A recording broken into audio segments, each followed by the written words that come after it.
जय श्री हरि, जय गयाजी तीर्थ। आज मैं आप सभी भक्तजनों को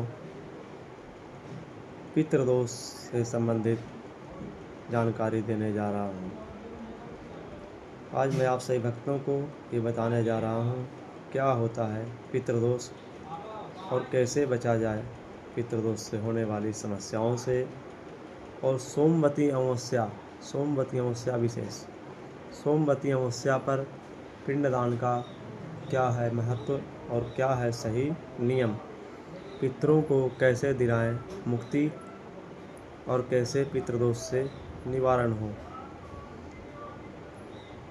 नॉर्मली आज हम पहले आपको ये बताना चाहेंगे कि क्या होता है पितृदोष, कैसे जानें कि आपकी कुंडली में पितृदोष है या नहीं है। तो पितृदोष की जानकारी के लिए अगर आपकी कुंडली है आपके पास तो किसी ज्योतिष के पास अगर आप अपनी कुंडली दिखाते हैं तो वो आपको राहु या केतु अगर सूर्य या चंद्र के साथ आपकी कुंडली में अगर उनके साथ युति बनती हो तो पितृदोष लगता है।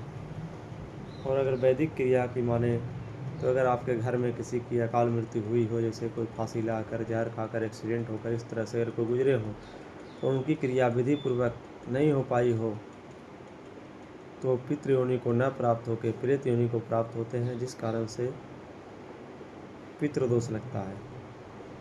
और पितृदोष लगने से घर में अनेक प्रकार की समस्याएं होती हैं, जैसे घर में वंश बाधा होना, किसी के शादी ब्याह में बाधा होना, घर में रोग बीमारी का ज़्यादा होना, घर में धन संपत्ति से संपन्न न होना लोगों का, ये अनेक प्रकार की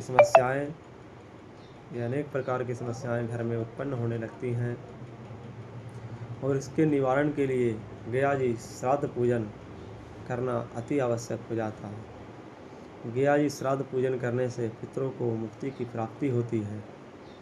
और जब पितरों को मुक्ति प्राप्ति होती है तो पितृ लोग आशीर्वाद देते हैं, जिससे घर में सुख समृद्धि आती है, घर की समस्याएं समाप्त होती हैं और पितृदोष से मुक्ति मिलती है।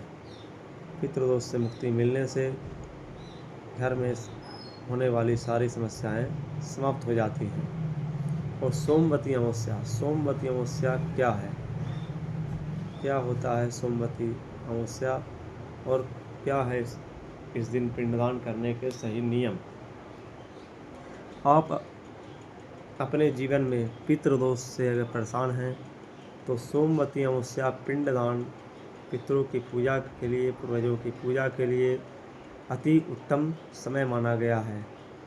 इस दिन पूजा करने से पितरों को मुक्ति की प्राप्ति होती है। और पितरों को जब मुक्ति की प्राप्ति होती है तो वो आशीर्वाद देते हैं, जिससे घर में सुख समृद्धि आती है और आपके घर में होने वाली समस्याएं समाप्त होती हैं।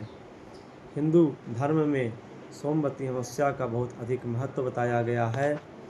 इस दिन अगर आप गया जी पिंडदान करते हैं तो ऐसा बताया गया है कि सोमवती अमावस्या को पिंडदान करने से पितरों को मोक्ष की प्राप्ति होती है, पितृ लोग आशीर्वाद देते हैं, जिससे होने वाली समस्याएं समाप्त होती हैं और आपको पितृदोष से छुटकारा मिलता है। इसके अलावा जीवन में आने वाली अनेक परेशानियों से भी इससे बचा जा सकता है।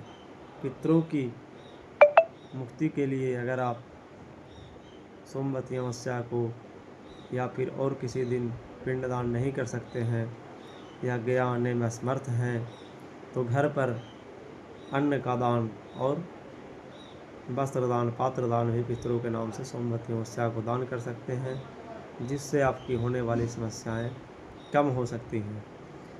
और अगर आप सोमवती अमावस्या को भी गया जी ना आ सकें किसी कारणवश तो वेद पुराणों में ऐसा बताया गया है, गयायाम सर्वकालेषु पिंडम दद्यात् भिक्षण।